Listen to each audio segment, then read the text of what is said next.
Hello and welcome, my name is Meepolis, the she, and as the title of this video at least hints at, we are going to do a quick look at a number of comic strip collections that I would summarize as appealing to literary nerds. The original inspiration for this video was when I got my hands on Revenge of the Librarians, the latest collection of comics by one Tom Gauld. Longtime watchers of this channel might remember I have previously reviewed his intriguing work of biblical fan fiction, Goliath, back in 2019, followed by a video reviewing 3 of his comic strip collections and his other short graphic novels entitled Moon Cop and Gigantic Robot in 2021. Links in the cards. Overall, I really enjoyed Revenge of the Librarians, perhaps even more so than previous collections. I'll also highlight my favorite COVID-locked related strip here.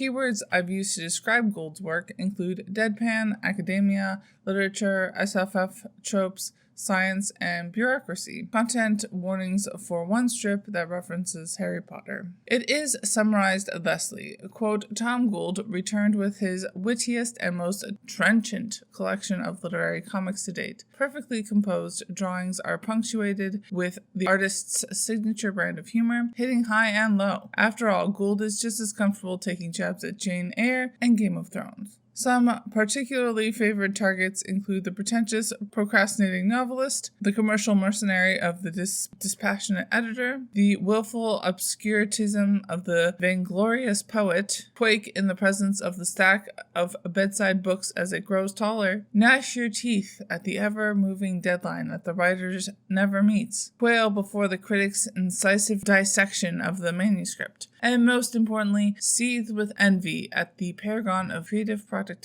End quote. But that would make for a very, very short video, even for me.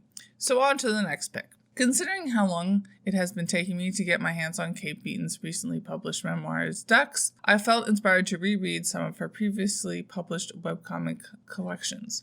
Hark! A Vagrant, published in 2011, and Step Aside Pops, a Hark! A Vagrant collection, published in 2015. I had previously reviewed these 2 volumes, but that video disappeared when I reset my channel back in the day. Another content warning for Harry Potter material, although it was brief, which kind of surprised me given the time period it was originally published in. Summarized over on Goodreads thusly. Quote, Hark! A Vagrant is an uproarious romp through history and literature seen through the sharp contemporary lens of New York cartoonist and comics sensation Kate Beaton. No era or tome emerges unscathed, as Beaton rightly skewers the Western world's revolutionaries, leaders, sycophants, and suffragists, while equally honing her wit on the hapless heroes, heroines, and villains of the best-loved fiction. She definitely points out what really happened when Brahms fell asleep listening to Liszt, that the world's first hipsters were obviously the incroyable and marvelouses from 18th century France, that Susan B. Anthony is, of course, a Samantha, and that the polite banality of Canadian culture never gets old. Hark! A Vagrant features sexy Batman, the true story behind classic Nancy Drew covers, and Queen Elizabeth doing the albatross. End quote. Looking at the various points of diversity that I usually tackle in these reviews, I will admit that while Beaton and Gauld present some binary gender diversity, otherwise things are pretty one-note or glossed over when it comes to race, class, ability, and sexuality. But before we conclude, a related review that still lives in my head rent-free is Skullface bookseller Honda-san by Honda. Okay, it's only related in as much as it's a very short manga series about being a bookseller in Japan. Amusing, but a very different, much more niche beast, I suppose. Link in the cards if it intrigues you at all. Now that really is all I wrote. Bye y'all, keep reading and organized end capitalist depression.